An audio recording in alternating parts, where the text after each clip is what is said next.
ರಾಜಸ್ಥಾನದಲ್ಲಿ ಮುಂದುವರೆದಿದೆ ಮಳೆರಾಯನ ಆರ್ಭಟ. ರಾಜಸ್ಥಾನದ ಕುಂಭಲ್ಗಢದಲ್ಲಿ ಕೆರೆ ಒಡೆದು ಅವಾಂತರ ಸೃಷ್ಟಿಯಾಗಿದೆ. ರಾಜಸ್ಥಾನದಲ್ಲಿ ಅತಿ ಹೆಚ್ಚಾಗಿ ಮಳೆ ಸುರಿತಾ ಇರುವಂತಹ ಹಿನ್ನೆಲೆಯಲ್ಲಿ ಮಳೆರಾಯನ ಆರ್ಭಟಕ್ಕೆ ಕುಂಭಲ್ಗಢದಲ್ಲಿ ಕೆರೆ ಒಡೆದು ಅವಾಂತರವೇ ಸೃಷ್ಟಿಯಾಗಿರುವಂಥದ್ದು.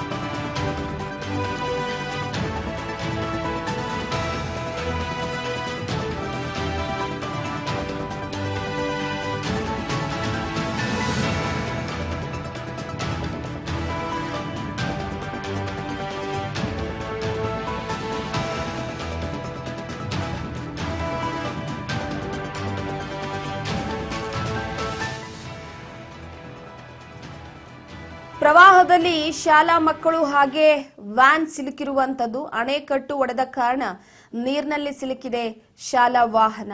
ಗಮನಿಸ್ತಾ ಇರಬಹುದು ನೀವು ಯಾವ ಮಟ್ಟಿಗೆ ದೊಡ್ಡ ಅವಾಂತರ ಸೃಷ್ಟಿಯಾಗಿದೆ ಅಂತ. ಕೆರೆ ಕಟ್ಟೆ ಹೊಡೆದು ಗ್ರಾಮದ ಒಳಗಡೆ ನೀರು ನುಗ್ಗಿರುವಂತದ್ದು. ಮಳೆರಾಯನ ಆರ್ಭಟಕ್ಕೆ ರಾಜಸ್ಥಾನ ನಲುಗಿ ಹೋಗಿದೆ. ಶಾಲಾ ಮಕ್ಕಳು ಶಾಲೆಗೆ ತೆರಳುತ್ತಾ ಇದ್ರು. ಅಂತಹ ಸಂದರ್ಭದಲ್ಲಿ ಶಾಲಾ ವಾಹನ ನೀರಿನಲ್ಲಿ ಸಿಲುಕು ಹಾಕೊಂಡಿರುವಂತದ್ದು.